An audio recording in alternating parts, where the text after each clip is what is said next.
তোমার আমার কল্পনার রাজ্যই হলো পড়শি ডায়েরি, যার অপর নাম ভালোবাসা।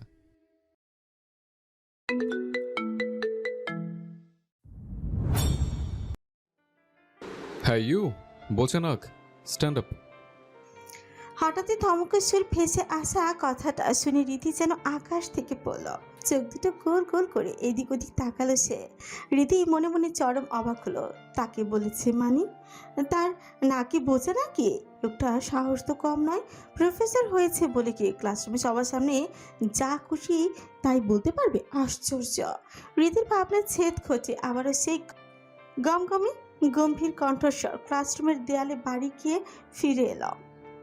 হোয়াটস the problem? Can to hear me? পুরো ক্লাসরুমের সব কয়টা চোখ এখন রীতির দিকে। ভয় আড়ষ্টতা রীতি কোনো মতে বেঞ্চ ছেড়ে উঠে দাঁড়ালো। ভয়ে গলা শুকিয়ে কাঠ তোতলামো স্বরে বলল, আমাকে বলছেন স্যার? ওপাশ থেকে ড্যাসিং গম্ভীর চেয়ারের প্রফেসর ডক্টরের কণ্ঠস্বর আরও এক ধাপ চুরি গেল। Yes, you. Tell me the formula I was teaching just now. Riti এবার কাছুমাছু করে মাটির দিকে তাকিয়ে রইল। কি করে বলবি সে? এতক্ষণ তো তার মন ক্লাসের ব্ল্যাকবোর্ডে ছিলই না। পাশে বসা জানের বান্ধবী সুবির সাথে অনর্গল ফিসফিস করে বকবক করে যাচ্ছিল সে। হৃদিকে এবার মাথা নিচু করে চুপ করে থাকতে দেখে প্রফেসর সৌহার্দ্য চৌধুরীর কপালে বিরক্তির ভাঁজ আরো চড়া হলো। তীব্র এক ধমক দিয়ে বললেন, get out from my class.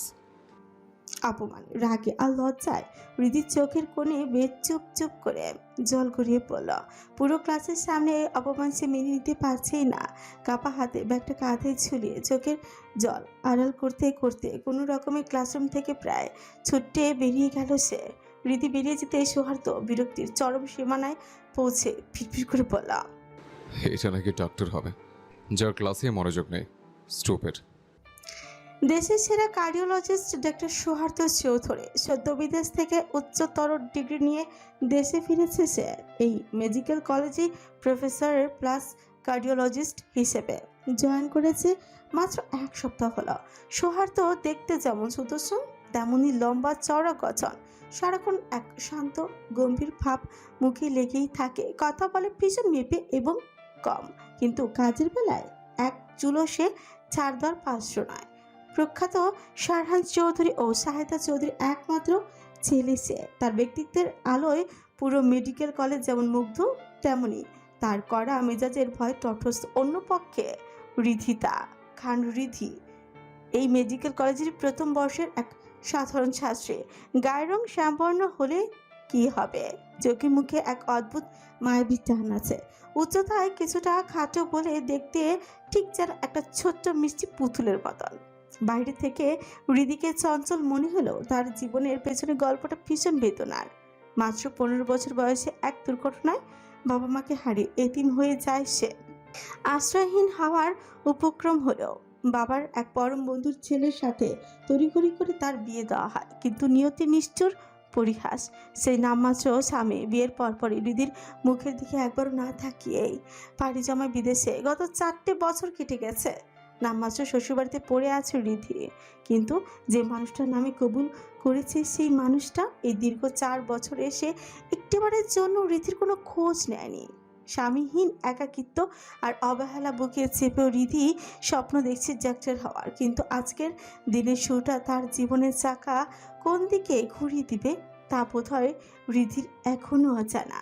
দৌড়াতে দৌড়াতে এসে কলেজের মাঠের এক কোনায় জুবুতুবু হয়ে বসে পড়ল রেধে। বুকের ভেতরটা থেকে দলা পাখি আসা কান্নাটা আর চেপে রাখতেই পারল না সে।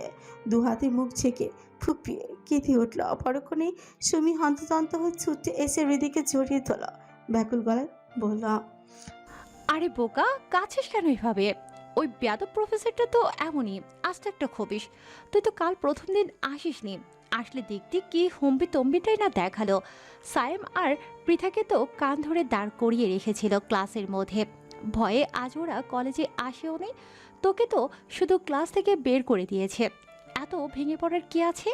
হৃদি কোনো উত্তরই দিল না। ওনার কোনা দিয়ে চোখের পানিটা মুছে চলমলে পায়ে উঠে দাঁড়ালো সুমির দিকে, তাকে একটা ম্লান হাসার চেষ্টা করে বলল, আমি যাই রে সুমি, আজ বাড়িতে অনেক কাজ ফেলে এসেছি। দেরি হলে ছোট মা খুব বকাবকি করবে। সুমি বিরক্তিতে মুখ কুচকে বলল, আশ্চর্য রিধি, তুই কি ওই বাড়ির কাজের লোক নাকি রে? তোর সাথে এমন ব্যবহার করে কেন? কেন তোর শ্বশুর শাশুড়ি কিছু বলেন না? একটা দীর্ঘশ্বাস বাতাসে মিলিয়ে গেল রিধি আকাশের দিকে তাকিয়ে বলল, ওনাদের কোনো দোষ নেই রে সুমি। ওনারা অনেক ভালো মানুষ। ওনাদের জন্যই তো আজ আমি এইটুকু পড়াশোনা করতে সুযোগ পেয়েছি। কিন্তু যৌথ পরিবারে থাকতে হলে তো অনেক কিছু মেনে নিতে হয়। কি অদ্ভুত কপাল দেখ আমার, যার সাথে বিয়ে হয়েছে তার চেহারাটা পর্যন্ত চোখে দেখিনি আমি কোনোদিনও। অথচ দিন রাত শ্বশুরবাড়িতে শুনতে হয় বাড়ির বউয়ের নাকি এমন হতে হয় তেমন হতে হয়। একেই বলে পোড়া কপাল। রুমি স্তব্ধ হয়ে গেল। রিধির মায়াবী মুখটার দিকে তাকিয়ে তার বুকটা হাহাকার করে উঠল। এমন একটা ফুটফুটে নিষ্পাপ মেয়ের ভাগ্য এত কেন কষ্ট লিখেছে বিধাতা। সুমির মাঝে মাঝে ইচ্ছে করে রিধির ওই পলাতক জামাইটাকে খুঁজে বের করে কষে কয়েকটা থাপ্পড় মারতে, কিন্তু ভাবনার মাঝে রিধি তাকে বিদায় জানিয়ে চলে গেল। সুমি শুধু তাকিয়েই রইল ওর চলে যাওয়ার পথের দিকে। কলেজ থেকে ফিরে দম ফেলার ফুসরত পায়নি রিধি। সংসারের সমস্ত কাজ গুছিয়ে রান্নাবান্না শেষ করে সবাইকে খাইয়ে দাইয়ে যখন সে নিজের ঘরে ফিরল, তখনই শরীর ক্লান্তিতে ভেঙে পড়েছে। বিছানায় গা ইলিয়ে দিতেই কখন যেন চোখটা লেগে এসেছিল হঠাৎ করে ড্রয়িং রুমে থেকে ভেসে আসা এক কর্কশ চড়া গলায় রিধির ঘুম ভেঙে গেল। শ্বশুরের গলার আওয়াজ পেয়ে সে ধরফর করে বিছানা ছেড়ে উঠল। ঘর থেকে দৌড়ে বের হয়ে সিঁড়ির কাছে আসতে তার পায়ের পাতা দুটো যেন মেঝেতে জমে গেল। ড্রয়িং রুমের সোফায় পায়ের উপর পা তুলে আয়েশ করে বসে আছে এক যুবক, আর কেউ নয় তাদের কলেজের সেই নতুন অহংকারী প্রফেসর সৌহার্দ্য। রিধি অবাক চোখে দেখল তার শ্বশুর সারহান চৌধুরী, যাকে তীব্র গলায় ধমকাচ্ছেন, সে আর কেউ নয়, এই সৌহার্দ্যই। অথচ লোকটা কেমন নির্বিকার, যেন এই ধমক এই চিৎকার তাকে স্পর্শই করছে না। পাশে বসে শাশুড়ি শাহেদা চৌধুরী পরম স্নেহের সৌহার্দ্যের পিঠে আর মাথায় হাত বুলিয়ে দিচ্ছেন। বাড়ির বাকি সদস্যরা পাথরের মতো নীরব হয়ে দাঁড়িয়ে আছে। কি হলো, উত্তর দিচ্ছ না কেন? সারহান চৌধুরী রাগে ছোঁয়া শক্ত হয়ে উঠল। আজ 1 সপ্তাহ হলো দেশে এসেছো, অথচ বাড়ি ফিরলে আজ। তুমি কি ভুলে গেছো তোমার একটা বউ আছে? এ বাড়িতে কারোর প্রতি তোমার কোনো দায়িত্ব আছে? এতক্ষণে সৌহার্দ্য তার নীরবতা ভাঙল, চরম উদাসীন আর ঝাঁঝা গলায় বলল, সবসময় তোমার ইচ্ছেগুলো আমার উপর চাপিয়ে দেওয়া বন্ধ করো বাবা। আমি এই বিয়ে মানি না। ওই মেয়ে যদি এই বাড়িতে থাকে তবে ওকে আমার সামনে আসতে বারণ করবে। খুব শীঘ্র আমি ডিভোর্সের কাজকর্ম শুরু করে দেবো। কথাটা বলেই সে সোফা ছেড়ে উঠে দাঁড়িয়ে সিঁড়ির দিকে হাঁটা ধরল। সৌহার্দ্যকে উপরে আসতে দেখে রিধি চট করে নিজের মাথার ওড়নাটা টেনে ঘোমটা দিয়ে রুমে ঢুকে গেল। দরজার আড়ালে দাঁড়িয়ে তার আর বুঝতে বাকি রইল না এই নাক উঁচু বেয়াদব লোকটা আসলেই তার স্বামী, সেই স্বামী যাকে সে তাকে বিয়ের পরে ফেলে চলে গিয়েছিল এবং যার কোনো খোঁজ সে জানতই না। বিছানায় মুখ গুজে হু হু করে কেঁদে উঠল রিধি। বুকের ভেতরটা চুরমার হয়ে যাচ্ছে তার। ভাগ্যের কি নির্মম পরিহাস। কলেজে যার কাছে অপমানিত হতে হলো, সেই তার জীবনের অর্ধাঙ্গিনী হওয়ার দাবি তার। রিধি খুব ভালো করে বুঝে গেল এই কঠিন হৃদয় মানুষটাকে তাকে কোনোদিনও নিজের করে মেনে নেবে না। পরদিন ভোর 5টা, প্রতিদিনের অভ্যাস মতো রিধি খুব ভোরে নামাজ পড়ে শেষ করল। সবার জন্য সকালে নাস্তা তৈরি করে সে ছাদে গেল গাছে পানি দিতে। ভোরের স্নিগ্ধ আলোয় গাছে পানি দিতে দিতে হঠাৎই তার চোখ পড়লো ছাদের এক কোণায় কেউ একজন খালি গায়ে পুশ আপ করছে। ঘামে ভেজা চড়া পিছে আর পেশিবহুল শয্যার দিকে ভালো করে লক্ষ্য করতেই রিধির চিন্তে দেরি হলো না। ব্যক্তিটি আর কেউ নয়, সৌহার্দ্য। রিধি ভয়ে ওই সংকোচ তাড়াহুড়ো করে নিজের মাথার ঘোমটাটা আরও একটু টেনে নিল, কোনো রকমে সেখান থেকে পালিয়ে যাওয়ার জন্য যে না পা বাড়িয়েছে অমনি পেছন থেকে ভেসে আসলো এক গম্ভীর গমগমে কণ্ঠস্বর। হ্যাঁ, ঘোমটা বলে 1.5 ব্যাটারি। দাঁড়াও। গমগমে পুরুষালী কণ্ঠের আচমকা আওয়াজটা কানে আসতেই রিধির পা দুটো যেন মেঝেতে লেপচে গেল। বুকটা থক করে উঠল তার। থমকে দাঁড়িয়ে পড়ল সে। সৌহার্দ্য এক পা করে এগিয়ে এসে রিধির মুখোমুখি দাঁড়ালো, তবে বজায় রাখলো কিছুটা দূরত্ব। কপাল কুঁচকে তীক্ষ্ণ চোখে রিধির আপাতমস্তক দেখে নিয়ে কিছুটা তচ্ছিলে সুরে পড়ল। সার্ভেন্ট। কোমটার নিচে রিধির ঠোঁটের কোণে একটা বিষাদময় ব্যথাতুর হাসি ফুটে উঠল। নিজের বিবাহিত জীবনের প্রথমবার নিজের বৈধ স্বামীর মুখ থেকে পাওয়া প্রথম উপাধিটা তবে কাজের লোক। বুকটা এক পলকের জন্য চাপকের মতন কেঁপে উঠলেও সে নিজেকে সামলে নিল। এই প্রথম স্বামীর বাড়িতে স্বামীর মুখ থেকে কিছু তো শুনলো, তাতে খুশি হওয়া উচিত নাকি ভাগ্যকে দোষ দিয়ে কাঁথা উচিত? তার রীতি বুঝে উঠতে পারল না। সে নিষ্প্রিয় নিঃশব্দে দাঁড়িয়ে রইল, নিজের প্রশ্নের কোনো উত্তর না পেয়ে। সৌহার্দ্য বিরক্তি আর এক ধাপ পারল। বেশ কিছুক্ষণ কপাল কুঁচকে তাকিয়ে থেকে সে খিটখিটে গলায় বলল, Hey girl, don't you know how to talk? রীতি একটা শব্দ উচ্চারণ করলো না। হয়তো কথা বাড়িয়ে লাভ নেই, আর সে এই লোকের সাথে কথা বলতে চায়ও না। তাই সে যখন চলে যেতে উদ্যত হলো, সৌহার্দ্য পেছন থেকে আবারও ডেকে উঠল, হ্যাঁ, ঘুমটা বলে 1:30 বাজারে। এক কাপ কফি নিয়ে আসো, উইদাউট সুগার। রীতি পেছনে না তাকিয়েই দুই দিকে মাথা নেড়ে সায় দিয়ে দ্রুত পায়ে হাঁটা দিল। আর সৌহার্দ্য ওর যাওয়ার পথের দিকে তাকিয়ে নিল গভীর একজোড়া কুচকানো শুনিয়ে। মেয়েটার আচরণে কেমন যেন একটা অদ্ভুত রহস্য আছে। নিচে নামতেই ডাইনিং রুমের দিকে থেকে রিমা চৌধুরীর চিৎকার ভেসে এলো। হৃদিকে দেখেই তিনি খেকিয়ে উঠলেন, বাহ রে নবাব চাঁদি, আজকে দেখছি সাপের 5 পা দেখছো। তা জামাই তো গোনেও না, আসা মাত্রই ডিভোর্সের কাগজ ধরে দিচ্ছে, তবুও এত তেল কেমনে আসে? রিমা চৌধুরী হলেন শারহান চৌধুরীর ছোট ভাই, শারবান চৌধুরীর স্ত্রী। ভীষণ খিটখিটে আর কুটিল স্বভাবের এই মহিলা শুরু থেকে রিধি তাকে দুচোখে সহ্য করতেই পারে না। এতগুলো কটু কথা জবাবেও রিধি কোনো প্রতি উত্তর করলো না। প্রতিবাদ করার ভাষা সে হারিয়ে ফেলেছে বহু আগে। এ বাড়িতে একটা জড় বস্তুর মতো কিংবা একটা অবৈতনিক কাজের মেয়ের মতনই থাকাটা এখন তার নিয়তি। একা একটা মেয়ে মানুষ, এই সমাজের কিছু হানাদের কাছে নিরাপদ না বলেই মুখ বুজে পড়ে থাকা। সে চুপচাপ রান্নাঘরের কাজে ব্যস্ত হয়ে পড়ল। একটু পরেই বাড়ির সবাই একে একে ঘুম থেকে উঠে পড়বে। তার আগেই সব কাজ শেষ করতে হবে, নয়তো আজ মেডিকেল কলেজের ক্লাস মিস হয়ে যাবে। এই বাড়ির বড় বউ অর্থাৎ রিধির শাশুড়ি শাহেদা চৌধুরী বেশিরভাগ সময় অসুস্থ থাকেন। তীব্র ডায়াবেটিসের কারণে শরীরটা বেশিরভাগই ভারী হয়ে গেছে, চলাফেরা করতেও কষ্ট হয়। তাই তিনি সংসারের এই কাদা ছোড়াছুড়ির মধ্যে থাকেনি না। আর সেই সুযোগই পুরো বাড়ির উপর রাজত্ব চালান রিমা চৌধুরী। রিধি যখন আপন মনে রুটি বেলছিল, ঠিক তখন রান্নাঘরে ঢুকলো সাথী হলো রিমা বেগমের পুত্রবধূ আরহান চৌধুরীর স্ত্রী। তবে শাশুড়ির মতো সে কুটিল নয়, বরং অতি সাধারণ মধ্যবিত্ত ঘরে শান্ত মায়াবী একটা মেয়ে। রিধিকে এসে নিজের আপন বোনের মতোই ভালোবাসে। সাথী মুখে একটা ম্লান হাসি টেনে বলল, আজকে একটু দেরি হয়ে গেল রে রিদি, সবাই উঠে পড়েছে প্রায়। তোর কত দূর হলো? চল ভাজিটা আমি করে ফেলি। রুটি বেলতে বেলতে রিধি আলতো করে হেসে বলল, এই তো ভাবি, প্রায় হয়ে গেছে। ভাজি আমি সকালে উঠেই করে রেখেছি। তুমি বাচ্চাদের দেখো, ওরা উঠেছে? না রে, ঘুমাচ্ছে। সারা রাত একটুও ঘুমাতে দেয়নি, খুব জ্বালিয়েছে। তাই তো আমারও উঠতে দেরি হয়ে গেল। তোহা আর জোহা সাথীর 1.5 বছরের দুটো যমজ সন্তান। ওদের কথা মনে পড়তে রিধি চোখে মুখে মাতৃত্বের এক অদ্ভুত মায়া ফুটে উঠল। সে মুচকে এসে বলল, তুমি গিয়ে ওদের জন্য খাবারটা বানিয়ে নাও ভাবি, আমি এদিকটা সামনে নিচ্ছি। সাথী জোর করে রিধির হাত থেকে বেলুনটা কেড়ে নিয়ে বলল, ধুর, তুই যা তো, টেবিলে নাস্তা দিয়ে আয়, বাকিগুলো আমি করে নিচ্ছি। আর তোর তো আবার কলেজও আছে, লেট হয়ে যাবে না? সাথী জোরাজুরিতে রিধি আর না করতেই পারল না। ঘড়ির দিকে তাকিয়ে দেখলো সত্যি অনেকটা দেরি হয়ে গেছে।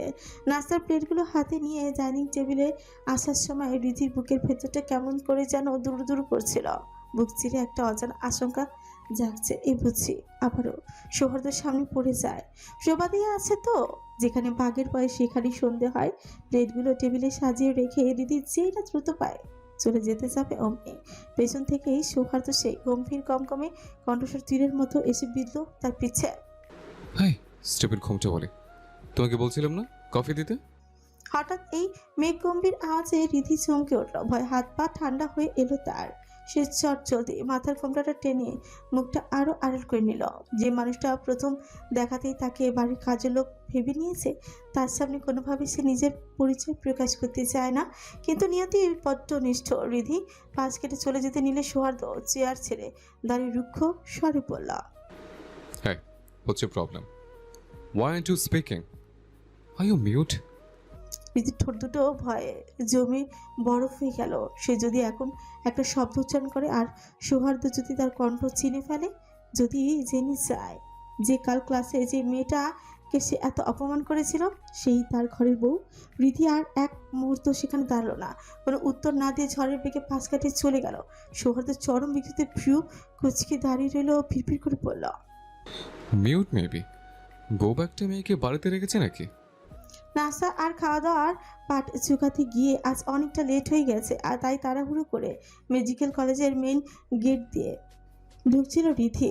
তাড়াহুড়ো করে মাথা নিচু করে হাঁটার কারণে হুট করে সামনে থাকা শক্তপোক্ত চওড়া একটা দেয়ালের মতন শরীরের সাথে তার জোর ধাক্কা লাগলো। ভারসাম্য হারিয়ে রীতি যখন ছিটকে পড়ে যেতে নিচ্ছিল, ঠিক তখনই দুটি বলিষ্ঠ হাত শক্ত অতীব শক্তিতে তার কোমরে জড়িয়ে ধরে পতন থেকে রক্ষা করলো। ধক করে উঠা বুকে রীতি যখন চোখ তুলে তাকালো, তার নিঃশ্বাস যেন আটকে গেল। সৌহার্দ্য কপাল কুঁচকে তীব্র চোখে তার দিকে তাকিয়ে আছে। সেই চিরচেনা গম্ভীর গমগমে স্বরে সে বলে উঠল, hey you little trouble queen, চোখ কোথা রেখে হাঁটো? কথাটা কানে যেতে রীতি শ্যামবর্ণ মুখটা রাগে ও অপমানে লাল হয়ে উঠল। গত দুদিনের জমানো সব রাগ যেন বাঁধ ভেঙে উপচে পড়তে চাইল।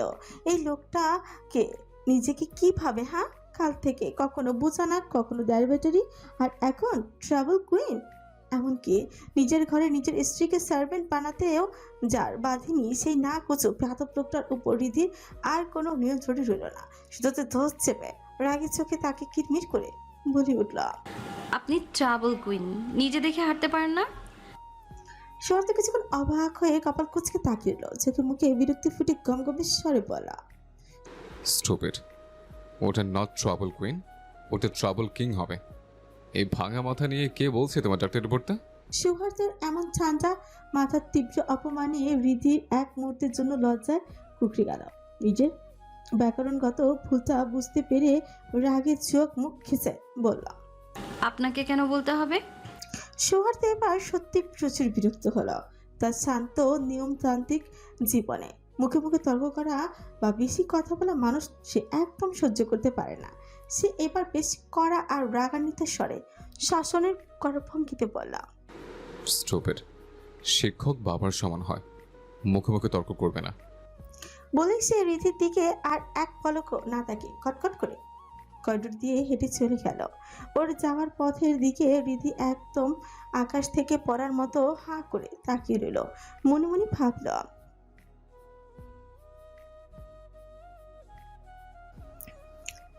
সে বিরক্তি আর ক্ষোভে নাক মুখ কুচকে পিপির করে বলল, না কুচু বেয়াদব লোক একটা।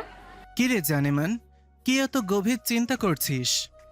হঠাৎ সায়াম আর পৃথা আর সুমি এসে হৃদিকে চারপাশ থেকে জড়িয়ে ধরতে হৃদি তার ভাবনার জগৎ থেকে বাস্তবে ফিরে এলো।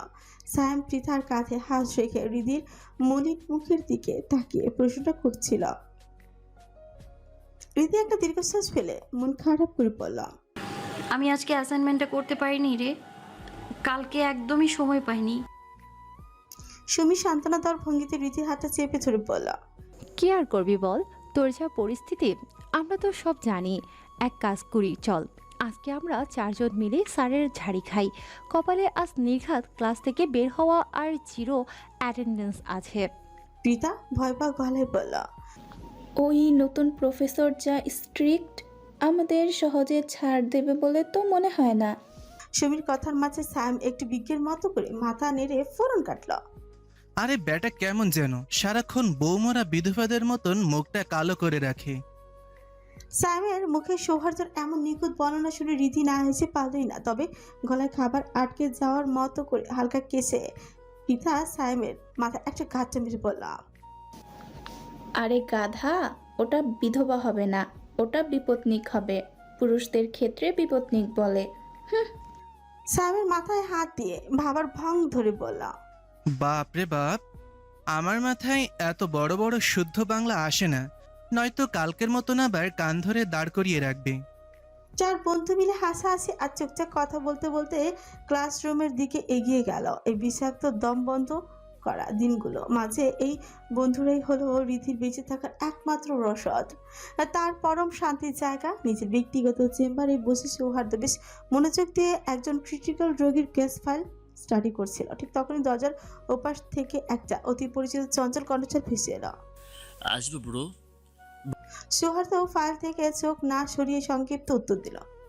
Yes, come in. অনুমতি পেতে এক যুবক ঘরে ঢুকে সৌহার্দ্যকে পেছন থেকে জড়িয়ে দিল, উৎফুল্ল গলায় বলল, bro, I miss you so much. 4 বছর পর অবশেষে তুমি বাড়ি ফিরলা। সৌহার্দ্য আরবানকে নিজে থেকে ছাড়িয়ে নিয়ে হালকা হেসে বলল। ইটস ওকে, তুই একে বস। আরবান ভাইয়ের সামনের চেয়ারে টেনে বসতে বসতে বলল, এই যে তুমি 1 সপ্তাহ ধরে বাড়ি আসোনি, এটা নিয়ে বড় আব্বু কিন্তু অনেক রাগারাগি করছে। সারবান চৌধুরীর ছোট ছেলে আরবান চৌধুরী, সেও একই মেডিকেলে কলেজে ইনচার্জের ডাক্তার হিসেবে কর্মরত। সৌহার্দ্য ফাইলটা টেবিলের এক পাশে সরিয়ে রেখে ছোট ভাইয়ের দিকে পূর্ণ মনোযোগ দিয়ে জিজ্ঞেস করল, গতকাল থেকে তুই কোথায় ছিলি? তোকে তো বাড়িতে দেখলাম না। আরবান মাথা চুলকে কিছুটা আমতা আমতা করে বলল, মানে ব্রো, বন্ধুদের সাথে একটু হ্যাং আউটে গিয়েছিলাম। সৌহার্দ্য কিছু সময় ভাইয়ের অপরাধী আর অপ্রস্তুত মুখখানার দিকে তাকিয়ে রইল, তারপর বেশ গভীর গলায় বলল, এই টাইমটা তোর ক্যারিয়ারের জন্য খুব গুরুত্বপূর্ণ আরবান। এখন এইসবে সময় নষ্ট না করাই বেটার, আই থিঙ্ক। আরবান ভাইয়ের সিরিয়াস চেহারার দিকে তাকিয়ে হালকা হেসে মাথা নাড়ল। ওকে ব্রো, আর হবে না। হঠাৎ কিছু একটা মনে পড়তে সে উচ্ছ্বাসিত হয়ে বলল, আচ্ছা ব্রো, তুমি জানো আমাদের রেডিও কিন্তু এবার এখানে অ্যাডমিশন নিয়েছে। তুমি বোধহয় ওরকলা। আরবানের কথা শেষ হওয়ার আগে সৌহার্দ্যর ভ্রুজোড়া কুঁচকে গেল। সে অত্যন্ত নিষ্প্রিয় গলায় প্রশ্ন করল। Who is হৃদু? আরবান এক মুহূর্তর জন্য স্তব্ধ হয়ে গেল। সে বুঝতে পারল তার এই কাঠখোট্টা ভাইটি এখনও নিজের বিবাহিত স্ত্রীর নামই জানে না। আরবান রীতিকে নিজের ছোট বোনের মতো ভালোবাসে, আগলে রাখে। সে তাড়াহুড়ো করে সৌহার্দ্যর ভুল ভাঙতে চাইল, আরে ব্রো, রেদু মানে তোমার বউ কিন্তু বাক্যটি সম্পূর্ণ করার সুযোগ আর আরবান পেলই না। তার আগে সৌহার্দ্যর গমগমে বরফ শীতল কণ্ঠস্বর পুরো চেম্বারে প্রতিধ্বনি হয়ে উঠল। I am not interested in her. কথাটা ছুরি দিয়ে সৌহার্দ্য আবারও স্টাডি ফাইলের পাতায় ডুবে গেল। কালো মোটা আর আঙুল ঘুরছে চোখে, আটকে আছে হার্টের জটিল ভাস্কুলার ডায়াগ্রামে। ভাইয়ের গলার বরফ ঠান্ডার নির্লিপ্ততা শুনে আরবান ঝোঁক গেল। ও সৌহার্দ্যকে চেনে, একবার না বলে দুনিয়া উল্টে গেলেও সিদ্ধান্ত পাল্টায় না মানুষটার। তাই আর একটাও শব্দ না বাড়িয়ে মাথা নিচু করে বেরিয়ে গেল। দরজা ক্লিক করে বন্ধ হতে সৌহার্দ্য 1 সেকেন্ডের জন্য মাথা তুলল, দরজার ওপাশে তাকিয়ে কি যেন ভাবলো। তারপর আবারও ঝুঁকে পড়লো ফাইলের উপর। আজ রাতে একটা এমার্জেন্সি ওটি রোগীর হার্টের মেইন আর্টারি ফেটে যাচ্ছে। একটা ভুল মানে সব শেষ। কলমের খসখসে শব্দটায় এখন ঘরের একমাত্র আওয়াজ।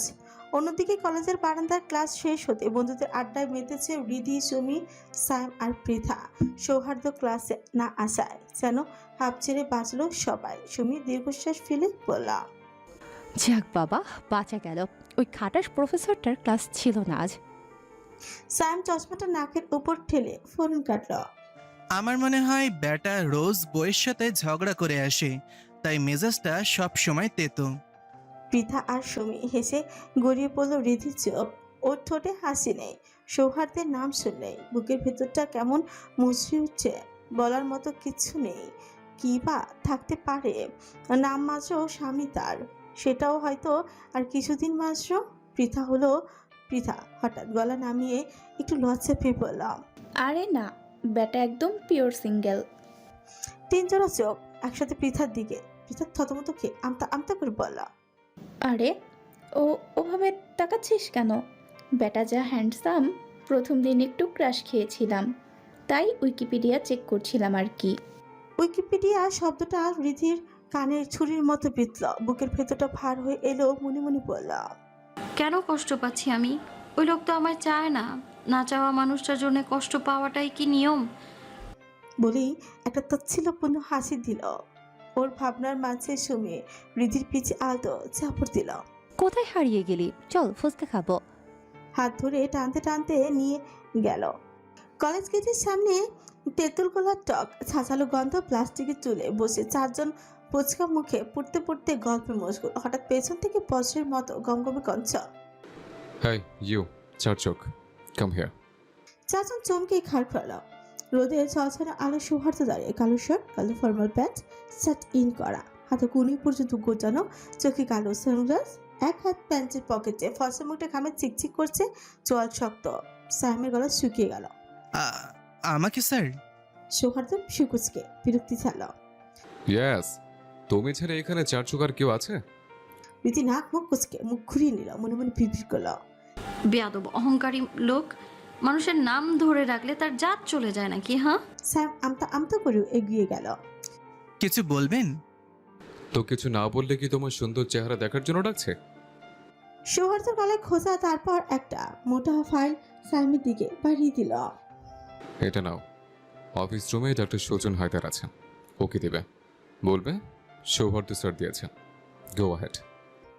সাইম দৌড় দিতেই সৌহার্দ্যের চোখ গেল রীতির উপর। ছোটে লেগে থাকা তেঁতুল দেখে বিরক্তিতে কপাল কুচকে গেল। হিউ বোচা নাক, এসব খাচ্ছে কেন? আনহেলদি ফুড পয়জনিং হবে। রীতির মাথায় আগুন জ্বলে উঠল, তেরে কি বলা।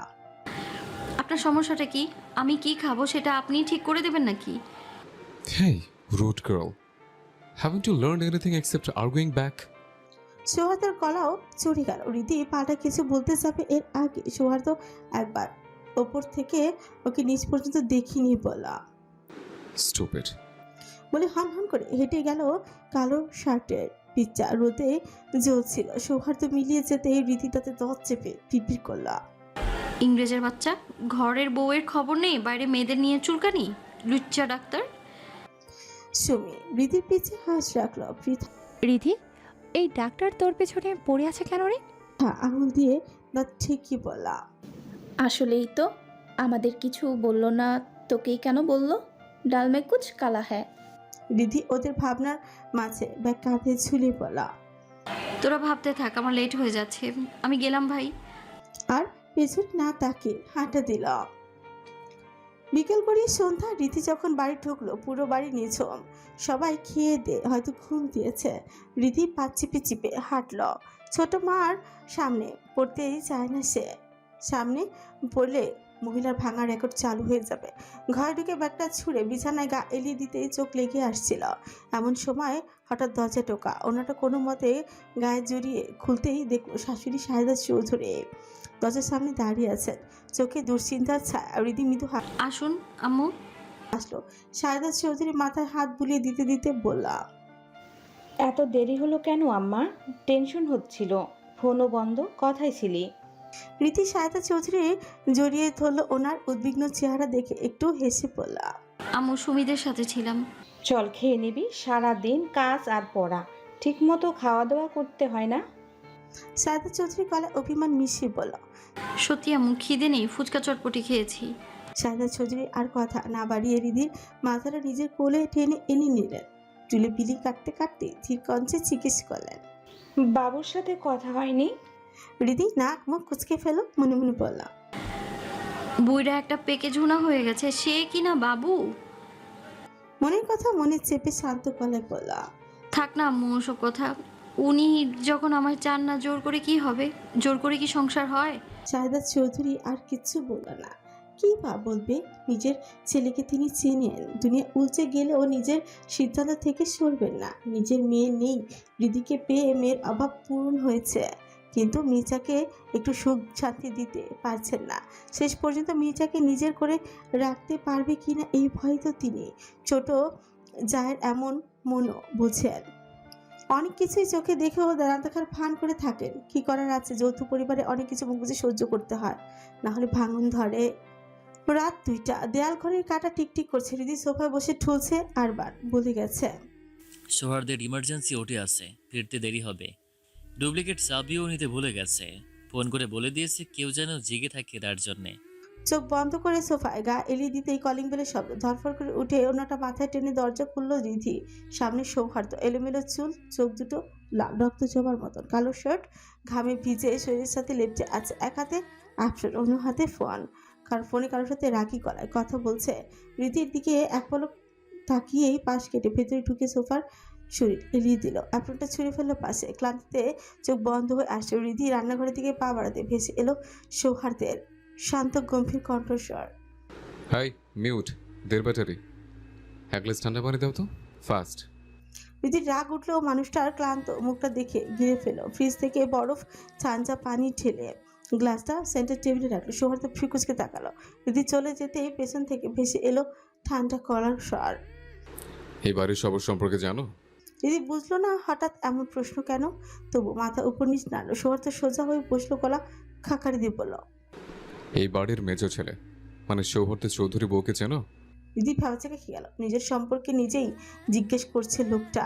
কৌতূহল চেপে রাখতে পারো না, দ্রুত উপর নিচে মাথা নাড়লো, মানে হ্যাঁ চেনে। সৌহার্দ্য কিছুক্ষণ ওর দিকে ফ্রিকুচকে তাকিয়ে রইল, তারপর ধীরে খুব শান্ত গলায় জিজ্ঞেস করলো, নাম কি ওটার? রীতির ভেতরটা তেতো হয়ে গেল, নিজের বইয়ের নামটা পর্যন্ত জানে না এই লোক। মুখ দিয়ে বেরিয়ে আসতে চাইলো, বেয়াদব হাওয়াত্তা লোক, নিজের বউয়ের নাম জানিস না? ওই মোটা মাথা নিয়ে তোকে কে ডক্টর বানালো রে? কিন্তু নিজের মনের কথাটা গিলেই নিল। সৌহার্দ্য এতক্ষণ ধরে উত্তরের আশায় ফ্রিকুচকে ওর দিকে তাকিয়েছিল, হঠাৎ কিছু মনের প্রতি ধমকে উঠল, তের battery mute, go away from my sight. বজ্রের মতো ধমকে রীতি কেঁপে উঠলো, রাগে দুঃখে ফিরফির করে বললা, হাওয়াত্তা বেটা, জীবনে বউয়ের ভালোবাসা পাবি না, কাছে গেলে জায়গা মতো লাথি খাবি বেয়াদব লোক একটা। বলেই দুপদাপ পা ফেলে নিজের রুমের দিকে উদ্দেশ্যে চলে গেল। সৌহার্দ্য রীতির যাওয়ার দিকে তাকিয়ে নিজের মনে ফিরফির করল, এটা রিয়েল মিউট তো? সকালের মিষ্টি রোদের আভাজ আনালার ফাঁক গলে দুয়ারে এসে পড়েছে, সাথে যোগ হয়েছে পাখির কিচিরমিচির এক অপূর্ব সুর। স্নিগ্ধ আলো আর কোলাহলে হৃদির ঘুমের ঘোরটা একটু হালকাই হলো। আধ বোঝা চোখেই হাত বাড়িয়ে বালিশের পাশ থেকে মোবাইলটা টেনে নিল সে। স্ক্রিনের দিকে তাকাতেই তার চোখ কপালে ভাঁজ পড়ে গেল। 7টা বেজে গেছে, ধুর, নামাজটা মিস হয়ে গেল। রাতে দেরি করে ঘুমানোর মাসুল যে এভাবে গুনতে হবে তা কে জানত। বিছানা ছেড়ে তাড়াহুড়ো করে উঠে শরীরে ওনাটা কোনো মতে জুটিয়ে রিধি রান্নাঘর থেকে পা বাড়ালো। মুখটা থুকপুক করছে। রিমা চৌধুরীকে এখন কি বলবে ভাবতে ভাবতে ভয়ে হাত পা ঠান্ডা হয়ে আসছে। রান্নাঘরে পা রাখতে মশলা ঝাঁঝালো গন্ধে চারপাশ ভরে গেছে। সাথে একাগ্র মনে মাংস কষাচ্ছে। পাশের পিড়িতে বসে আমিনা, এই বাড়ির কাজের খালা, যে এতদিন গ্রামেই ছিল, পরম মমতায় মশলা বাড়ছে। আর রিমা চৌধুরী নিপুণ হাতে আমিনাকে বুঝিয়ে দিচ্ছেন দুপুরের মেনুর খুঁটিনাটি। রিধি রান্নাঘরে দরজা এসে জড়সড় হয়ে দাঁড়াল। অপরাধীর মতো হাত কচলাতে আমতা করে বলল, রাতে ঘুমোতে একটু দেরি হয়ে গিয়েছিল তো, তাই ঘুম থেকে উঠতে দেরি হয়ে গেল ছোট মা। ভেবেছিল হয়তো বরাবরের মতো বকাচকা শুনতাম, কিন্তু রিমা চৌধুরী তাকে অবাক করে দিয়ে শুধু একটু বিরক্তি স্বরে বললেন, কলেজে যাওয়ার আগে দুপুরে রান্নাটা যেন সেরে যাস। কথাটুকু বলে তিনি দ্রুত পায়ে সেখান থেকে চলে গেলেন। রিমা চৌধুরী চলে যেতে পরিবেশটা যেন একটু হালকাই হয়ে এলো। সাথে এতক্ষণ চুপচাপই ছিল, এবার সুযোগ বুঝছে রিধির দিকে তাকিয়ে পাকা হেসে দুষ্টুমি সুরে পড়ে উঠল, কি রে ননদিনী, আর কতদিন এইভাবে ঘোমটার আড়ালে রাত জেগে জামাইয়ের সেবা করে যাবি? আরহানের কোনো বোন নেই, তাই সে রিধিকে আপন বোনের মতো আগলে রাখে। সেই সুবাদের সাথী ও রিধিকে ভালোবাসার জায়গা থেকে ননদিনী বলেই ডাকে। সাথীর মুখে এমন কথা শুনে রিধি মুখটা ভেঙচি কেচে বলল, আমার বই গেছে তোমার ওই বেয়াদব দেবরের সেবা করতে। কথাটা বলে সেই সাথীকে রান্নায় সাহায্য করতে চেয়ে বলল, আমাকে দাও ভাবি, বাকিটা আমি করে দিচ্ছি, তুমি বরং টেবিলে খাবার সাজিয়ে দাও। সাথী হেসে বারণ করে দিয়ে বলল, তুই বরং দুপুরের রান্নার বাকি কাজটুকু একটু গুছিয়ে নে, নাস্তা প্রায় শেষ, আমি ওইদিকে সাজিয়ে দিচ্ছি। সাথী ডাইনিং টেবিলের দিকে এগিয়ে গেল। বাড়ির বড় ততক্ষণে টেবিলে এসে বসে পড়েছে। রিধি 2 চুলায় রান্না চাপিয়ে দিয়ে আমিনা খালার উপর নজর রাখার দায়িত্ব সঁপে দিয়ে ডাইনিংয়ের দিকে ছুটল। এত মানুষের খাওয়া দাওয়া সব গুছিয়ে পরিবেশন করতেও সাথী একা হিমশিম খেয়ে যাবে। হয়তো বাচ্চারাই এতক্ষণে ঘুম থেকে উঠেও পড়েছে। ঠিক সেই মুহূর্তে সিঁড়ির দিক থেকে হাসি খুশি গলার আওয়াজ শোনা গেল। আরহান তার 2 মেয়েকে 2 পাশে বগল দাপা করে নিয়ে নিচে নামছে। ঠিক তার পিছুই নামছে আরবান। রিধি পরিস্থিতি বুঝে দ্রুত এগিয়ে গেল এবং আরহানের কোল থেকে জোহাকে আহত করে কোলে তুলে নিল। আরহান মৃদু মুচকি হেসে তোহাকে সাথীর কোলে তুলে দিয়ে নিজে নাস্তার টেবিলে বসলো। সাথী আর রীতি দুটো কোলেকে নিয়ে সবাইকে এটা সেটা এগিয়ে দিচ্ছে। আরহান খুব তাড়াহুড়ো করে খেতে খেতে রিধির দিকে এগিয়ে গিয়ে মাংস পাতে তুলে দিতে বলল। আরহান খেতে খেতেই বলল, বনু, আজ জরুরি একটা মিটিং আছে রে, তাড়াতাড়ি যেতে হবে, ক্লায়েন্ট অপেক্ষা করছে। এদিকে জোহা রিদির কোল থেকে লাফিয়ে ঝাঁপিয়ে বাবার কাছে যাওয়ার চেষ্টাই চালাচ্ছে। আরহান সেই দিকে তাকে একটা দীর্ঘশ্বাস পেল। কি করবে, কাজের চাপে বউ বাচ্চাগুলোকে সময় দিতে পারে না। সকালে বের হয়, রাত 12টায় বাড়ি ফিরতে হয়। এত বড় ব্যবসাটা পুরোটাই তাকে একা সামলাতে হচ্ছে। দুই ভাই পেশায় বেছে নিয়েছে যে যার, তাতেই তার দম ফেলার ফুসরত নেই। তবুও সৌহার্দ্য দেশে আসার পর টুকিটাকি হেল্প করার চেষ্টা করে। আর আরমান সময় পেলে আড্ডা দিতে ব্যস্ত। ওদের কথাবার্তার মাঝে সারহান চৌধুরী স্ত্রীর দিকে তাকিয়ে বলেন, তোমার ছেলে কোথায়, বাড়ি ফিরেছে? শাহেদা চৌধুরী কিছু বলবে তার আগে রীতি মিনমিন করে বলল, আব্বু উনি রাতে দেরি করে ফিরেছেন, মনে হয় ঘুমোচ্ছেন। সারহান চৌধুরী কিছু বলবেন তার আগে সিঁড়ির দিকে ধূপধাপ পায়ের শব্দে সবার চোখ সেদিকে ঘুরে গেল। সৌহার্দ্য নামছে, ঘুম ঘুম চোখে, এলোমেলো চুল, পরনে কালো টি শার্ট, ফোনে কিছু টাইপিং করছে, মুখটা পাথরের মতো গম্ভীর। রীতি এক পলক তাকিয়ে দ্রুত মাথার ঘোমটা টেনে রান্নাঘরের দিকে এগিয়ে গেল। এই লোকের আশেপাশে থাকলেও বুকের ভেতর কেমন জানি তোলপাড় করে। সৌহার্দ্য এসে চেয়ার টেনে বসতে সারহান চৌধুরী গভীর কণ্ঠে বলেন, তোমার সাথে আমার কথা আছে। সৌহার্দ্য প্লেটে নাস্তা নিতে নিতে শান্ত গলায় বলল, বলো। সারহাদ চৌধুরী ছেলের প্রতি ভীষণ বিরক্ত। জন্মের পর থেকে এই ছেলে মুখটা প্যাঁচার মধ্যে করে রাখে, আর কথার মাঝে রসকট বলতে কিচ্ছু নেই। মাঝে মাঝে তিনি ভাবেন ডাক্তারের কথা শুনে ছেলের মুখে মধু না দিয়ে তিনি চরম ভুল করেছেন, যার মাসুল গুছেন এখন। তিনি নিজেকে স্বাভাবিক করে বললেন, রিদি তার ব্যাপারে কিছু ভেবেছো? সৌহার্দ্য বাবার দিকে ফিসকুচকে তাকিয়ে গমগমে স্বরে বলল, কি রীতিতা, আর আমি কি ভাববো এটার ব্যাপারে? এক সেকেন্ডের জন্য সবাই স্তব্ধ হয়ে গেল। এই ছেলে নিজের বইয়ের নাম পর্যন্ত জানে না। আদৌ এমন মানুষ আছে যে নিজের বইয়ের নাম জানে না? সারহান চৌধুরী রাখি খিচখিচ করতে করতে বললেন, অসভ্য ছেলে, তোমার বউ রিদিতা, তার কথাই বলছি আমি।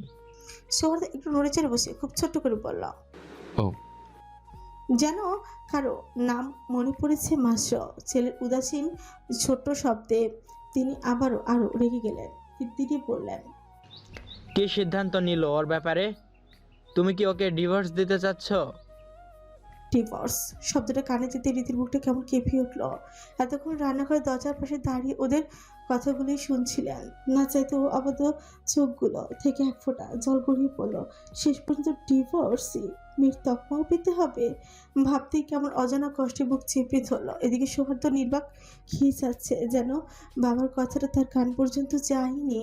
সারহান চৌধুরী ধৈর্যের বাঁধ ভেঙে গেল। উনি চেঁচিয়ে বলেন, কি সমস্যা তোমার? কথা কানে যাচ্ছে না, উত্তর দিচ্ছ না কেন? সৌহার্দ্য বিরক্তিতে কপাল কুঁচকে বাবার দিকে এক পলক তাকিয়ে চেয়ার ছেড়ে উঠে দাঁড়াতে বলল, সেটা সময় হলে দেখা যাবে। আর আমার বউকে নিয়ে তোমার মাথা না ঘামালে চলবে, আমি বুঝে নেব কি করতে হবে ওটাকে। বলেই চলে যেতে নিলে চোখ পড়ল রান্নাঘরে দাঁড়ানো রীতির দিকে। সেই দিকে তাকিয়ে চিরচেনা সেই গম্ভীর কণ্ঠে বলল, ইউ বলি কোনো দিকে না তাকিয়ে সোজা চলে গেল। এদিকে সৌহার্দ্যের চোখ অনুসরণ করে তাকাতে সবার চোখ ছানা পড়া। আরমান খাওয়া মুখে চিবাতে ভুলে গেল। বেচারা হাসতে গিয়েও বাপ চাচার ভয় কোনো রকমে চেপেই গেল। আরহান বিরক্ত হলো, নিজের বউকে এমন অদ্ভুত নামে কে ডাকে? ভাই তার জানা নেই, জানেও না। সারহান চৌধুরী ছেলের যাওয়ার দিকে তাকিয়ে একটা হতাশা নিঃশ্বাস ফেললেন। এই ছেলে তার আল্লাহর কাছে অনেক চাওয়ার রহমতের ফল। বিয়ের পর থেকে শরীরে কিছু জটিলতার কারণে মা হতে পারছিলেন না শাহেদা চৌধুরী। এক প্রকার আশায় ছেড়ে দিয়েছিলেন বিয়ের প্রায় 7 বছর পর। ছোট ভাই সারবান চৌধুরীর ছেলে আরহান হওয়ার পর প্রায় 2 বছর পর অপ্রত্যাশিতভাবে জানতে পারেন তারা মা বাবা হচ্ছেন। তাই তো এই ছেলে ওনার প্রাণ। বেশি ধমকে কথা বললেও বুকটা কেঁপে ওঠে। আর তার ফলাফল হিসেবে এত রাগী আর জেদি। সবার সামনে এমন অনাকাঙ্ক্ষিত মন্তব্যে রিদির গাল দুটো চকচকে লাল হয়ে উঠল। লজ্জায় তার দৃষ্টি মাটিতে নেমে গেল। বুকের ভেতরটা তখন থকথক করছে, অথচ করে কিছু নেই। যাকে বলে বেয়াদব লোকের পাল্লায় পড়া। রীতি এখন ঠিক সেই পরিস্থিতির শিকার। দীর্ঘশ্বাস চেপে লজ্জা শরমের একপাশে সরিয়ে দিয়ে সে দ্রুত রান্নাঘর দিকে পা বাড়ালো। চুলার উপর থাকা তরকারিগুলো নামিয়ে দ্রুত হাতে কফির পানি বসালো।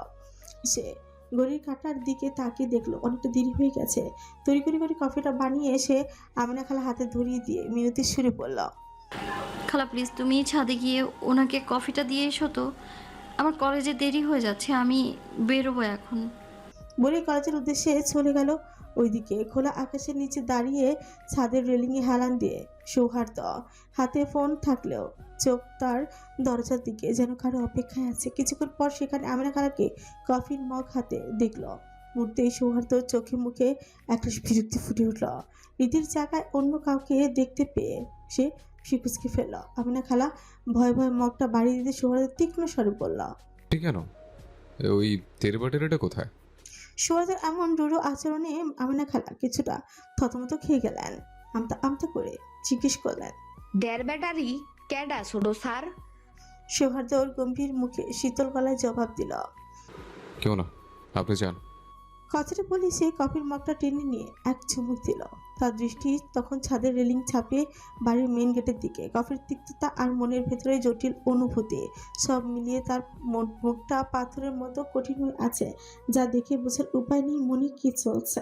কলেজের করিডোর দিয়ে আপন মনে হেঁটে যাচ্ছিল সুমি, হঠাৎ কারোর সঙ্গে প্রচণ্ড ধাক্কা খেয়ে ভারসাম্য হারিয়ে পড়ে যেতেই এক জোড়া বলিষ্ঠ হাত আলতো করে তাকে টেনে ধরে দাঁড় করলো। সুমি চোখ তুলে তাকাতেই দেখলো সামনে দাঁড়িয়ে আছে এক দীর্ঘদেহী শ্যামবর্ণের সুদর্শন পুরুষ। লোকটির চোখের চাহনি যেন সুমিকে ক্রাশ করতে চাইছে। সুমির কাছে শিউরে উঠলো বিপরীতে। সুমি মুখ কুচকে ছাছালো কণ্ঠে বলল, জীবনে কখনো মেয়ে মানুষ দেখেনি, এভাবে জাউরার মতো তাকিয়ে আছেন কেন? অসভ্য ব্যাটা ছেড়ে একটা। সুজন মুহূর্তের জন্য স্তব্ধ হয়ে গেল। 30 বছর জীবনে যে মানুষটি কোনো নারীদের দিকে ফিরেও তাকায়নি, সেই কিনা আজ হাঁটুর বয়সী এক মেয়ের দিকে প্যাবলা কাঁদের মতো চেয়েছিল। নিজের উপর ভীষণ লজ্জা আর অস্বস্তি ভর করলো তার। কৈফিয়ত স্বরে কিছু বলবে তার আগেই সুমির মুখটা ঝামটা দিয়ে হনহন করে চলে গেল। সুজন সুমির যাওয়ার পথের দিকে কিছুক্ষণ তাকিয়ে থেকে ভিড় করে পড়ল, কি বেয়াদব মেয়ে বাবা! একটু তাকিয়েছি বলে মনে হলো গায়ে ফোসকা পড়ে গেল। ঠিক যেন সৌহার্দ্যের মহিলা ভার্সন, পুরো একটা রাগের ড্রাম। ডক্টর সুজন হায়দার সৌহার্দ্যর সব থেকে কাছের বন্ধু। কলেজ শেষ করে রিধি আজ পাশের একটা প্রাইভেট ক্লিনিকে এসে যে পিরিয়ডের সময় তীব্র পেট ব্যথাটা গত 2 মাস ধরে অসহ্য পর্যায়ে পৌঁছেছে। শাহেদা চৌধুরীকে জানাতে ওনার পরামর্শে একজন গাইনি বিশেষজ্ঞর কাছে সিরিয়াল নিয়েছে সে, কিন্তু ডক্টরের অপারেশন থাকায় বের হতে হতে সন্ধ্যা গড়িয়ে গেল। হাসপাতাল থেকে কিছুটা দূরে হেঁটে এসে রীতি রিক্সার জন্য অপেক্ষাই করতে লাগলো। রাস্তাটা বেশ নির্জন। দীর্ঘক্ষণ দাঁড়িয়ে থেকে বিরক্তি যখন তুঙ্গে, ঠিক তখনই একটা কালো গাড়ি এসে তার সামনে ব্রেক কষলো। রীতির ভয়ে বুকটা ধরফর করে উঠলো। মাথা তুলে তাকাতেই দেখলো গাড়ির ভেতর থেকে বিরক্ত মুখে কেউ একজন তাকিয়ে আছে তার দিকে। রীতি এক পলক তাকিয়ে মুখ ফিরিয়ে নিল। লোকটার মুখটা এমন করে রেখেছে যেন মুখে চিতা করাটা গুজে বসে আছে। হৃদি পাশ কাটিয়ে দ্রুত হাঁটা দিতে সৌহার্দ্যর গম্ভীর কণ্ঠস্বর ভিসিয়ে এল, হেই সাসি গার্ল, গাড়িতে ওঠো, রাস্তাটা ভালো না, সন্ধ্যা হয়ে গেছে, আমি পৌঁছে দিচ্ছি। সৌহার্দ্যের কণ্ঠে অধিকার বোধের সুর। রিধির শিরদাঁড়া দিয়ে এক অদ্ভুত শিহরণ বইয়ে দিল। ঠিক তখনই কিছু মনে পড়তেই রাগে অভিমানী শরীর কাঁপছে তার। বাসায় নিজের স্ত্রী জীবিত না মৃত সেই খবর নেওয়ার প্রয়োজন নেই, অথচ রাস্তাঘাটে অন্য মেয়ের প্রতি কি অসীম কনসার্ন তার। কথাটা মাথায় আসছে রীতি আর নিজেকে সামলাতেই পারল। রাগে অভিমানের কাছে ধর চেপে করে বলল, লুচ্চা অশুভ ডাক্তার, ঘরে বউ রেখে অন্য মেয়ের প্রতি এমন দরদ দেখাতে লজ্জা করে না? রীতির এমন বিস্ফোরক আচরণে সহায়তা অভিব্যক্তির কোনো পরিবর্তন এলোই না, বরং শান্ত গলায় নির্বিকার হয়ে পড়ল, আমার ঘরে বউ আছে, এটা তুমি জানলে কিভাবে? রীতি মূর্তি থমকে গেল। রাগের মাথায় ভুল করে ফেলেছে বুঝতে পেরে ছটফট করে বলল, না জানার কি আছে, আধবুড়া একটা লোক, ঘরে বউ থাকা তো স্বাভাবিক। বলেই সে আবার হাঁটা শুরু করলো। এবার সৌহার্দ্য রেগে গিয়ে তাতে তহত চেপে ডাকল, হে মেয়ে, কানে যাচ্ছেন আমার কথা? রীতি এবার সত্যি সত্যি ভয় পেয়ে গেল। যে করে হোক এই লোকটির গাড়িতে ওঠা যাবে না। সে কঠোর গলায় বলল, আপনি যদি আমাকে আর একবার বিরক্ত করেন আমি কিন্তু লোক জড়ো করবো, চিৎকার করব। সৌহার্দ্য কোনো কথাই বলল না, শুধু নির্বিকার ভঙ্গিতে একবার তাকালো। রীতি কিছু বুঝে ওঠার আগে সৌহার্দ্য গাড়ি থেকে নেমে এলো। রীতির কোনো আপত্তির তোয়াক্কা না করে তার জামার হাতার এক কোণা অংশ আলতো করে টেনে ধরে সোজা গাড়ির দিকে নিয়ে চল। রীতি কিছু বুঝে ওঠার আগেই তাকে গাড়িতে ছুঁড়ে ফেলার মতো করে বসিয়ে দরজা আটকে দিল। গাড়ির ভেতরটা পিনপত নীরবতায় ভারী হয়ে আছে। এসি চলেও রিধি সারা শরীর ঘামে ভিজে যাচ্ছে। এদিকে তীব্র টেনশন, অন্যদিকে অহেতুক ভয়। এই মানুষের সঙ্গে এক মুহূর্ত থাকা তার কাছে অসহ্য মনে হচ্ছে। যে পুরুষ নিজের ঘরে বৈধ স্ত্রী রেখে অন্য কোনো মেয়ের প্রতি এতই এই বাড়তি দায়িত্ব দেখায়, তার কাছে নিজের পরিচয়টুকু দেওয়ার রিধি আত্মসম্মানে লাগছে। সৌহার্দ্য নির্বিকার ভঙ্গিতে স্টিয়ারিং ধরে আছে, তার দৃষ্টির সামনে ভিজা রাস্তার দিকে নিবদ্ধ, যেন পাশে বসে থাকা রিধি তার কাছে কোনো অস্তিত্বই রাখে না। হঠাৎই নীরবতা ভেঙে সৌহার্দ্য গলা খাকারি দিয়ে বলল, কোথায় নামবে? অ্যাড্রেস বলো। রিধির আগে অভিমানে গিজগিজ করে বলল, জাহান নামে নামিয়ে দিন অসভ্য লোক। সৌহার্দ্য এক পলক রিধির দিকে শান্ত দৃষ্টিতে তাকালো, তারপর সেই ঠান্ডা অথচ গম্ভীর স্বরে বলল, স্টুপিড, তুমি এমনিতে যার নামে যাবে, বড়দের সঙ্গে মুখোমুখি যা তর্ক করো। সৌহার্দ্যের এই অচল শান্ত ভঙ্গি রিধির ভেতরে জ্বালা আরো বাড়িয়ে দিল। সে ফুঁসে উঠে বলতে চাইল, আপনি জাহান নামে যাবেন, ঘরে আপনার বউ। কিন্তু কথাগুলো তার গলায় আটকেই গেল। সৌহার্দ্যের চাহনি লক্ষ্য করতে দিদি শিউরে উঠল। লোকটা এমন কিছু গরম পড়ে তার দিকে তাকিয়ে আছে, যেন এই মুহূর্তে তাকে গিলে ফেলে। সৌহার্দ্য যতই শান্ত কথা বলুক, রীতি জানে তার ওই শান্ত রূপের আড়ালে কি ভয়ঙ্কর আগ্নেয়গিরি লুকিয়ে আছে। সে নিজে কখনো না দেখলেও বাড়ির সবার মুখে শুনেছে, বিশেষ করে আরবান তো সবসময় বলে, সোহার্দের রাগ যখন চড়ে তখন সামনে থাকা মানুষটার কি পরিণাম হবে সেটা খোদ সোহার্দও ভুলে যায়। সৌহার্দ্যের সে শীতল কিন্তু ধারালো চাহনি দেখে রিধি আরেকটু টু শব্দ করারও সাহস পেল না। মনে মনে রাগে ফুসলেও মুখে কুলুপ এঁচে বসে রইল। তার এই নীরবতার মাঝে সৌহার্দ্য গমগমে স্বরে থমকে উঠল। Will you stop sitting there with your mouth shut and tell me where you want to get down? রীতি কিছু একটা ভেবে কোনো মতে তোতলামি সুরে সুমির বাড়ির ঠিকানা বলে দিল। সুমিতের বাসা থেকে তাদের বাড়ির দূরত্ব বড় জোর 10 মিনিটের পথ। রীতির মুখে ঠিকানাটা শুনে সৌহার্দ্য ফিকুচকে তীক্ষ্ণ দৃষ্টি তাকালো। Are you sure? রীতির একটা পুরনো স্বভাব, মিথ্যে বলতে গেলেই ধরা পড়ে যায়। গলা আটকে আসে, সে কাপা কাপা গলায় বলে। সৌহার্দ্য এক ঝলক রীতির দিকে তাকিয়ে বাঁকা হেসে বললাম, তুমি যেভাবে ঠিকানা বলতে গিয়ে কাঁপছো, মনে হচ্ছে তোমার বাবার ঘরে স্মাগলিং এর টাকা লুকানো আছে, আর আমি সেটা তদন্ত করতে যাচ্ছি। রীতি রাগে তিতির করে উঠতে কাঁপতে লাগলো। হচ্ছে বললাম, আমার বাবা আপনার মতো অশুভই তোর নন। সৌহার্দ্য আর কথা বাড়ালই না, বিরক্তি নিয়ে মুখটা কুচকে সে বিড়বিড় করে বললাম, এই স্টুপিড বোচান একটার চেয়ে আমার বাড়ির ওই দেড়বাটের মিউটটাই ভালো। গাড়ির গতি কমিয়ে সৌহার্দ্য রিধির দেওয়া ঠিকানাটা গাড়ি থামালো। রিধি নামার সাথে সাথে এক মুহূর্ত দেরি না করে টায়ারের ধুলো উড়িয়ে সৌহার্দ্যর গাড়ি নিয়ে উধাও হয়ে গেল চোখের সামনে থেকে। গাড়িটা সরে যেতে রিধির বুক চিরে একটা দীর্ঘশ্বাস বেরিয়ে এলো। বুকের ভেতর জমানো কষ্টগুলো যেন গলদলা পাকিয়ে উঠেছে। দম আটকে আসছে তার। কোনো মতে নিজের আবেগকে সামনে নিয়ে ভারী পায়ে রিধির বাড়ির দিকে হাঁটাই দিল। বাড়ির চৌকাঠে পেরোতে রিধির মনে হলো আজ বাড়ির প্রতিটি কোণ যেন অন্য দিনের চেয়ে বেশি সজীব কর্মচঞ্চল। রান্নাঘর থেকে ভেসে আসা বাসনপত্রের মৃদু টুংটাং আর রান্নার সুঘ্রাণ জানান দিচ্ছে অন্দরে কোনো বিশেষ আয়োজনের ধুম পড়েছে। কৌতূহলী সামলাতে না পেরে রিধি দোতলার দিকে না গিয়ে সোজা রান্নাঘরের দিকে পা পারলো। রান্নাঘরে পা রাখতে দেখলো সাথী ভাবি ব্যস্ত হাতে হরেক রকমের নাস্তার আয়োজন করছে, আর পাশে আমিনা খালা নিপুণ হাতে মাছ কাটাকাটি করছে। রিধির দিকে চোখ পড়তে আমিনা খালার মুখে ফুটে উঠলো এক চিলতে মায়াবী হাসি। পরম স্নেহে ডেকে বলল, আইয়া পড়ছেন ছোট আম্মা। আমিনা খালার এই অকৃত্রিম সম্বোধনে রিধির এক টুকরো ম্লান হাসি দিল। সাথীর পাশে গিয়ে দাঁড়িয়ে কিছুটা কৌতূহলী হয়ে স্বরে জিজ্ঞেস করলাম, হঠাৎ রাতে এত আয়োজন কেন ভাবি? বিশেষ কেউ আসছে? স্বামীর বাস্তবতার মাঝেও দৃষ্টি করে জবাব দিল, বললাম, আসবে মানে এসে গেছে তো। সৌহার্দ্যের লন্ডনের ছোট খালা এসেছেন তার মেয়ে নিয়ে। আজ রাতে এখানেই থাকবেন, কাল গ্রামে রওনা দেবেন। রীতি ব্যাগপত্র এক পাশে রেখে চুপচাপ সাথীকে সাহায্য করতে বসে পড়লো কাজের মাঝে। হঠাৎই সাথীর নজর পড়লো রীতির বিষণ্ণ মুখটার দিকে। এক মুহূর্ত থমকে গিয়ে আলতো করে ধরে মাথায় হাত বুলিয়ে দিয়ে পরম মমতায় বললেন, কি হয়েছে আমার বোনটার? আমাকে বলবি না?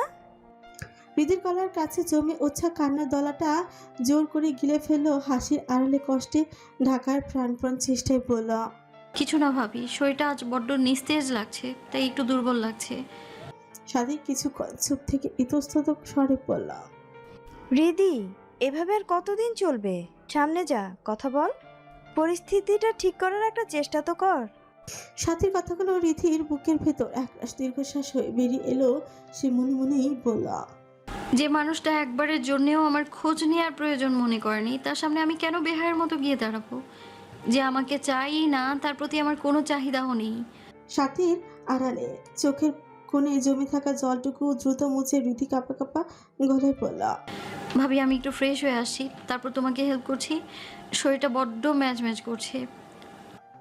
সাথী মাথা নাড়িয়ে সায় দিল। একার পক্ষে এত কাজ সামলানো তার জন্য কঠিন হয়ে পড়বে, তার উপর বাচ্চাদের কান্না যে কোনো সময় শুরু হয়ে যেতে পারে। নিজের ঘরে ঢুকে রিধি ব্যাগটা এক কোণে ছুঁড়ে ফেলে উপর হয়ে বালিশের মুখ গুজে দিল। অযথারায় কান্নায় বালিশটা মুহূর্তেই ভিজে একাকার। নিজের কষ্টগুলোকে কতকাল চেপে রাখা যায়?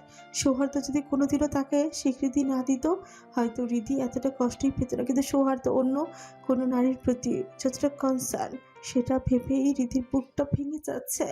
এটা বড় অদ্ভুত এক যন্ত্রণা। সৌহার্দ্য তো আর জানি না যে যে মেয়েটাকে সে আগলে রাখছে সে আসলে তার অদেখা স্ত্রী। কথাটা ভাবতেই রিধির বুকটা হাহাকার করে উঠল। সৌহার্দ্য কি একবারও পারতো না রিধির একটা খোঁজ নিতে? নিজের উপরই এক ধরনের তাচ্ছিল্য হাসি মিশ্রিত হাসলো রিধি। তার মতো পোড়া কপাল হয়তো পৃথিবীতে খুব কমই আছে। কিশোরী বয়সে যখন পৃথিবীটাকে নতুন করে চেনার কথা, তখনই আপনজনদের হারিয়ে নিঃস্ব হলো সে। বিয়ের অর্থ বোঝার আগে জীবনটা জড়িয়ে গেল এক পাষাণ মানুষের সাথে, যে কিনা তার মুখটা দেখার প্রয়োজন মনে করেনি। রিধির মনে হলো জীবনের এই ধূসর পথটা যেন শেষ হওয়ারই নয়, অতীত। সেদিন ছিল রিধির এসএসসি পরীক্ষার ফলাফল প্রকাশের দিন। সবে 15 বছর বয়স তার। বাবা মায়ের প্রথম আদরের সন্তান হওয়ার সুবাদে কিছুটা কম বয়সে শখ করে স্কুলে ভর্তি করিয়েছে মালিহা খান। সকাল থেকেই এক অদ্ভুত উত্তেজনা আর টেনশনে বুক তুরতুর করছিল তার। কি হবে ফলাফল? রিধির বাবা আকরাম খান পুলিশের ডিএসপি। বাবা ঘর ঢুকতেই রিধি তার পাশে গিয়ে বসল। কিছু একটা বলতেই চাইছিল সে, কিন্তু বাবা তখনও ফোনে জরুরি কথায় ব্যস্ত। অজ্ঞতা বাবার দিকে তাকিয়ে গালে হাত দিয়ে মুখ ফুলিয়ে বসে রইল মির্জা। কিছুক্ষণ পর আকরাম খান ফোনের কথা শেষ করে মেয়ের দিকে তাকিয়ে স্নেহের সুরে বললেন, কি হয়েছে আমার মামুনিটার? এমন চুপচাপ হাত ছেড়ে বসে আছো কেন? খুব টেনশন হচ্ছে? রীতি বাবার দিকে তাকে মিষ্টি করে হাসলো। বাবার হাতে ধরে আবদার করে বলল, পাপা, আমার রেজাল্ট যদি ভালো হয় তবে আমাকে পার্কে নিয়ে যাবে? মেয়ের নিষ্পাপ সেই হাসি দেখে আকরাম খান কাজ থাকা সত্ত্বেও না করতে পারলেন না। মাথা হাত বুলিয়ে দিয়ে বললেন, ঠিক আছে যাব, তবে পার্কে না, আজ তোমাদের রেস্টুরেন্টে নিয়ে যাব, চলবে? রিধি খুশিতে আত্মহারা হয়ে বলল, ছোট পাক্কা চলবে। ছোটবেলা থেকে রিধি অনেক বুঝদার, কখনো কোনো কিছু নিয়ে হয়তো বায়না করেই না। তাই বাবার কাছ থেকে এমন একটা উপহার পাওয়া তার জন্য ছিল দারুণ কিছু। ফলাফল সন্তোষজনক হলো। জিপিএ 5 না পেলেও তার খুব কাছাকাছি সন্ধ্যায় আর আকরাম খান, স্ত্রী মালিহা খান, রিধি আর ছোট বোন 7 বছরের রিধাকে নিয়ে গেলেন এক রেস্টুরেন্টে। খাওয়া দাওয়া আর আনন্দের পর বাড়ি ফেরার পথে রিধির মার চাচাতো বোনের সঙ্গে তিনি রিধিকে দুদিনের জন্য তাদের বাসায় নিয়ে যাওয়ার বার্নে ধরলেন। আকরাম খান শুরুতে রাজি না হলেও শেষ পর্যন্ত তার জোরাজুরিতে মিলিয়ে নিলেন। রিধি খালার সাথে যাওয়ার কিছুক্ষণের মধ্যেই খালা তাকে নিয়ে পুনরায় দ্রুত গতিতে ফিরে এলেন তাদের নিজেদের ফ্ল্যাটের দিকে। খালার গম্ভীর এবং চিন্তিত মুখ দেখে রিধির বুকটা অজানা আশঙ্কা কেঁপে উঠল। তবুও কিছু না বলেই সে খালার সাথে ফ্ল্যাটে প্রবেশ করলো, কিন্তু ড্রয়িং রুমের দরজার কাছে গিয়ে থমকে দাঁড়িয়ে গেল সে। চোখের সামনে যা দেখলো তাতে রিধি চিৎকার করা শক্তিটুকু হারিয়ে ফেলল। বাবা মা আর আদরের ছোট বোন রিদার রক্তাক্ত নিথর শরীরগুলো পড়ে আছে। সেই দৃশ্য সহ্য করার মতো ক্ষমতা সেই ছোট্ট মেয়েটার ছিলই না। যেন চোখের জলও শুকিয়ে পাথর হয়ে গেল তার। ঠিক তখনই তার বাবা আকরাম খানের বন্ধু শারহান চৌধুরী এবং তার স্ত্রী সায়দা চৌধুরী সহ সেখানে উপস্থিত এসে পৌঁছলেন। অ্যাক্সিডেন্টের খবর শুনে ছুটে এসেছিলেন তারা। রিধির বিধ্বস্ত অবস্থা দেখে সায়দা চৌধুরী দ্রুত এগিয়ে এসে মেয়েছিকে নিজের বুকের সাথে ভেতরে আগলে নিলেন শারহান চৌধুরী। যখন ওদের সব দায়বদ্ধতা চুকিয়ে রিধিকে নিয়ে ফিরে এলেন, তখন চারপাশটা বড় নিস্তব্ধ। ছোট্ট মিছাকে কোথায় বা কার সাথে কাছে রেখে আসতেন তিনি? আপন বলতে বিদেশে থাকা ওই একজন ফুফা ছাড়া পৃথিবীতে যে তাদের আর কেউ নেই। সেদিন সৌহার্দ্য 2 দিন পর রাত 11টার দিকে বাড়ি ফিরল। ঘরে চৌকাঠ পেরোতেই তার কানে এলো এক চাপা কান্নার সুর।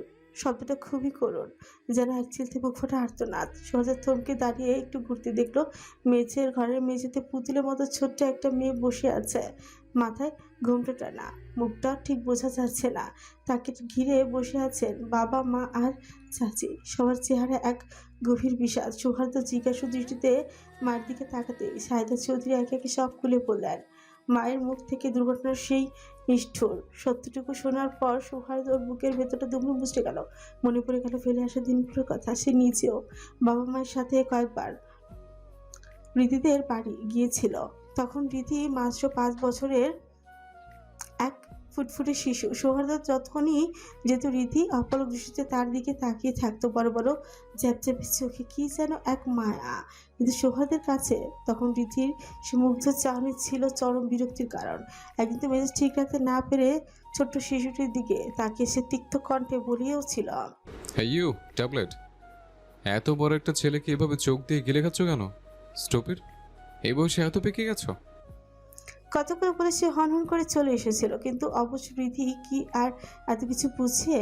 সে তো কোনো খারাপ অভিসন্ধি নিয়ে নয়, বরং সুন্দর একটা ভাইয়াকে দেখতে ভালো লাগে বলে মুগ্ধ হয়ে তাকিয়ে থাকতো। এরপর পড়াশোনা আর ব্যস্ত জীবনে যাতা করে পড়ে সৌহার্দ্যর আর রিধিদের বাড়ি যাওয়া হয়ে ওঠেনি। ভাবনা থেকে ছেড়ে যখনই সৌহার্দ্য সেই দিকে পা বাড়াবে, তখনই পেছন থেকে ডাকলেন শারহান চৌধুরী। ওনার কণ্ঠস্বর আজ অন্যরকম। তোমার সাথে আমার কথা আছে সৌহার্দ্য, আমার রুমে এসো। 8 ঘন্টা যাবৎ সৌহার্দ্য বসে আছে বাবার সামনে। তিনি ছেলে পাশে বসে আছেন, অথচ কোনো শব্দ মুখ দিয়ে বেরই হচ্ছে না। হয়তো তিনি কিভাবে বলবে বুঝে উঠছেন না। অনেকক্ষণ বসা থেকে সৌহার্দ্য এবার বিরক্তি নিয়ে বাবার দিকে তাকিয়ে বলল, বাবা কিছু বলবে বলছিলে? শারহান চৌধুরী ছেলের হাত দুটো নিজের হাতের মুঠোয় নিয়ে একটু দ্বিধাবোধ করে বলল, তোমার কাছে কিছু চাইবো? সৌহার্দ্য ভাবলো বাবা হয়তো ওর লন্ডন যাওয়া নিয়ে কথা বলবে, তাই সে ভাবনা চিন্তা ছেড়ে দিয়ে বলল, ওকে বলো। শারহান চৌধুরী ছেলের হাত দুটো নিজের শক্ত হাতের মাঝে চেপে ধরে বলল, আকরামের মেয়েটাকে বিয়ে করো তুমি। বলেই যে ছেলের দিকে আকুতি ভরা দৃষ্টি নিয়ে তাকাল সৌহার্দ্য। যারা টুক করে আকাশ থেকে বলল, বাবার কথা অবাক দৃষ্টিতে তাকিয়ে বলল, তোমার মাথা খারাপ বাবা? কি বলছো এসব? ওই ট্যাবলেটকে কিছুতে আমি বিয়ে করতে পারবো না। আর আমাদের বয়সের ব্যবধান দেখেছো? আমি 26+ অলরেডি, আর ওটা অসম্ভব। শারহান চৌধুরী একটু অসহায় কঞ্চে বলল, ও কিন্তু খুব ছোট না, 15 বছর চলে। তোমার মাও আমার থেকে 8 বছরের ছোট ছিল। এখানে আমি কোনো সমস্যা দেখছি না। সৌহার্দ্য চোখ মুখে একরাশ বিরক্তি টেনে বলল, সে যাই হোক, আমি নিজের বাচ্চা পালার বয়সে পরের বাচ্চা বলতে পারবো না। তার থেকে বড় কথা, আমি এই মুহূর্তে বিয়ে করতে চাচ্ছি না। কিন্তু শেষ পর্যন্ত সৌহার্দ্য বাবার অসুস্থতার কাছে হার মানলেও ছেলেটা রাজি না করতে পেরে তিনি অসুস্থ হয়ে পড়ে। এমনিতে ওনার হার্টের সমস্যা ছিল। সেদিন দিন রাত 12টা বাজিয়ে 12টায় কাজে ডেকে বিয়ে পড়ানো হয় তাদের। তখন বাবার প্রতি রাগ অভিমান সৌহার্দ্য কবুল বলে বাড়ি থেকে বের হয়ে যায়। এরপর সুজনের বাসায় 2 মাস থেকে সেখান থেকে সোজা লন্ডন পাড়ি জমায়। ফেলে রেখে যায় তার নববিবাহিতা কিশোরী বধূ, যে এখন তার কাছে অপরিচিতা অর্ধাঙ্গিনী। বর্তমান। রীতি ফ্রেশ হতে অনেকটা দেরি হয়ে গেছে। রান্নাঘরের সাথে একা একা সব সামলাতে পারছে কিনা সে চিন্তায় তাড়াহুড়ো করে ঘর থেকে বের হয়ে রান্নাঘরে যেতেই মেন দরজায় কাউকে দেখে থমকে দাঁড়ায়।